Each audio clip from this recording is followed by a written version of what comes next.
پھر ان تینوں کاموں کی حکمت بیان کر دی۔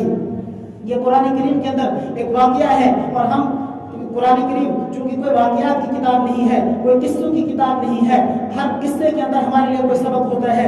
خود اللہ تبارک و تعالیٰ فرماتے ہیں فَقْصُصِ الْقَصَصَ لَعَلَّهُمْ يَتَفَكَّرُونَ، اے ایمان اللہ کے رسول ایمان والوں کے سامنے ان واقعات کو بیان کیجیے تاکہ وہ ان سے سبق حاصل کر سکے۔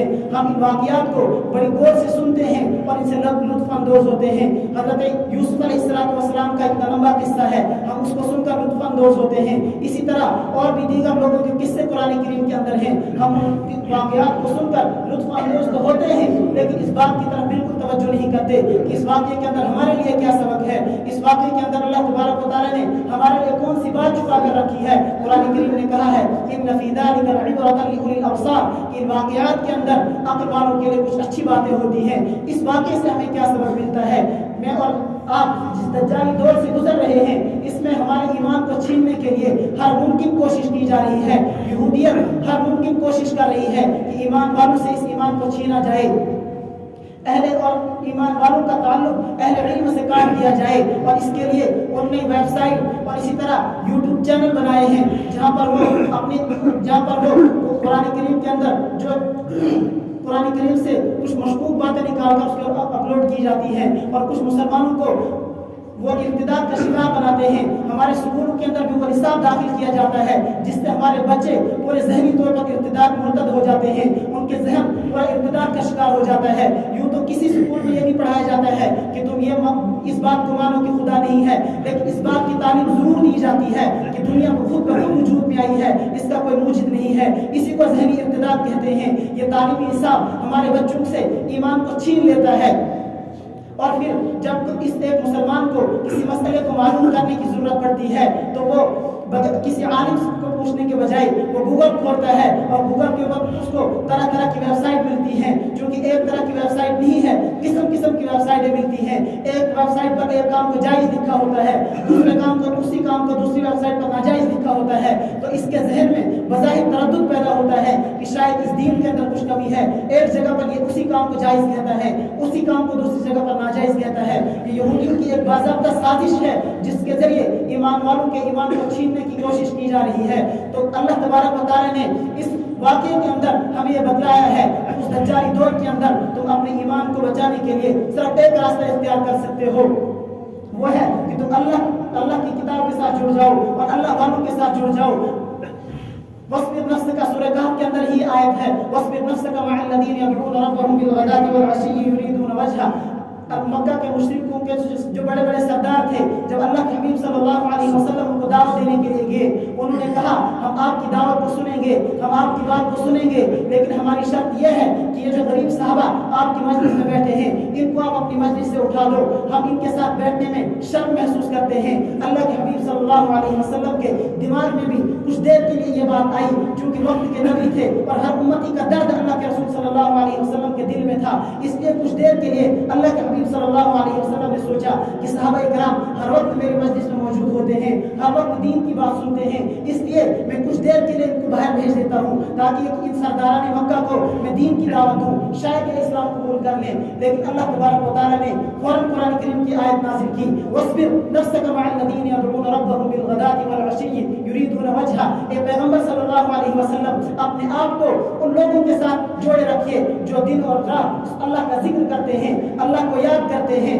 یریدون وجہ ولا تعد عیناک عنہم، ان کو مجلس سے باہر نکالنا دور کی بات ہے، آپ اپنی نگاہوں کو ان سے بالکل نہ پھیریے۔ یہ مکہ کے مشرک یہ اسی طرح رہیں گے، یہ آپ کی بات کو کبھی بھی نہیں سنیں گے، اگر انہوں نے سننی ہوتی یہ اسی مجلس میں بیٹھ کر سنتے، لیکن آپ صحابہ کو اپنی مجلس سے جدا نہ کیجیے۔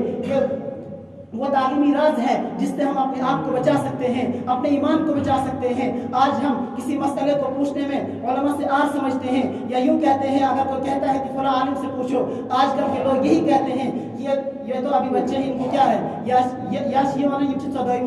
کیا پتا ہے ایسے۔ خدا کی قسم انہی علماء کے ساتھ جڑے رہو گے تو اپنے ایمان کی حفاظت کر سکو گے، ورنہ اس دجالی دور کے اندر اپنے ایمان کو بچانا ایک یقینی چیلنج ہے۔ اور میں پہلے بھی یہ بات کی ہے اور اس بات کو میں نے ذکر کیا ہے کہ یہ چھٹائی کا وہ دور ہے. اللہ کے حبیب صلی اللہ علیہ وسلم نے فرمایا ہے کہ آخری دور کے اندر ایمان والوں کو اس طرح چھانٹا جائے گا جس طرح دودھ سے مکھی کو الگ کیا جاتا ہے, اس طرح سے چھانٹا جائے گا. جو سچے اور پکے مومن ہوں گے وہ اللہ کے دین کے اوپر کھڑے رہیں گے, اور جو منافق قسم کے مسلمان ہوں گے ان کو کفار کے ساتھ جوڑا جائے گا. اس لیے ضرورت اس بات کی ہے کہ قرآن کریم جو بھی واقعہ ذکر کرتا ہے ہم اس واقعے کو سن کر صرف لطف اندوز نہ ہو, ہم اس واقعے کو سن کر صرف لذت محسوس نہ کریں, بلکہ ہم یہ سوچیں کہ اس واقعے کے اندر ہمارے لیے کیا سبق ہے. یہی واقعہ ہے جو میں نے آپ کے سامنے ذکر کیا. حضرت موسیٰ علیہ السلام وقت کے نبی تھے, لیکن پھر بھی علم کی طلب میں حضرت خضر کے ساتھ ایک سفر کے اندر چل دیے.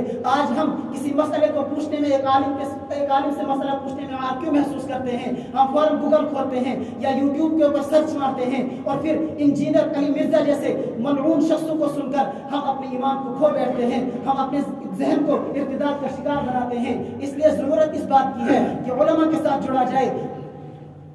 اس امت نے وہ وقت بھی دیکھا ہے کہ امت جب علماء سے کٹ جاتی ہے تو تب جا کر ان کا ایمان ان سے چھن جاتا ہے, اور پھر ان کو اس دنیا سے مٹانے میں بہت کم وقت لگتا ہے. لیکن جب تک یہ امت علماء کے ساتھ جڑی رہے گی تب تک اس کو مٹانے کے لیے دنیا کی کوئی بھی طاقت ایڈی چوٹی کا زور لگائے تو نہیں ختم کر سکتی. لیکن جب یہی امت علماء سے کٹ جاتی ہے اور یہ یوٹیوب یا اس طرح گوگل وغیرہ جیسی بیماری میں مبتلا ہو جاتی ہے تو یہ اپنا ایمان کھو بیٹھتی ہے. اس لیے میرے بزرگوں اور دوستوں, ضرورت اس بات کی ہے کہ ہم ہر بات علماء کو پوچھ کر کیا کریں, ہم ہر مسئلہ علماء سے معلوم کریں. جو آج کل ہر قسم کا یوٹیوب چینل ہے, ہر قسم کے علماء کو نہ سنا جائے. جو باوسوق علماء ہیں, جو مضبوط اور جید عالم دین ہیں, اگر ہمیں کسی عالم کو سننا بھی ہے تو پہلے کسی عالم سے پوچھیں کہ مجھے سننا ہے تو کس عالم کو سنوں. اگر ہمیں کتاب پڑھنی ہے وہ بھی خود سے نہیں پڑھنی ہے, کسی عالم سے پوچھنا ہے کہ مجھے کتاب پڑھنی ہے, میرے لیے زیادہ مفید کون سی کتاب رہے گی. طرح طرح کی کتابیں موجود اس زمانے میں آ رہی ہیں. کچھ مدعیان نبوت کی کتابیں بھی آ رہی ہیں جو اس وقت حضرت عیسیٰ علیہ السلام, حضرت مہدی کے ہونے کا دعویٰ کر رہے ہیں. ایسے لوگوں کی کتابیں بھی معاشرے کے اندر موجود ہیں, لیکن ایسے لوگوں کی کتابوں کو پڑھنے کے بعد یقیناً ہم اپنا ایمان ہی کھو سکتے ہیں, کچھ بھی نہیں سکتے ہیں. اس لیے اللہ تبارک و تعالیٰ مجھے اور آپ کو کہنے سننے سے زیادہ عمل کی توفیق نصیب فرمائے, اور تعداد حیات اکابرین علماء دیوبند کے ساتھ جوڑے رکھے. وآخر دعوانا الحمدللہ رب العالمین.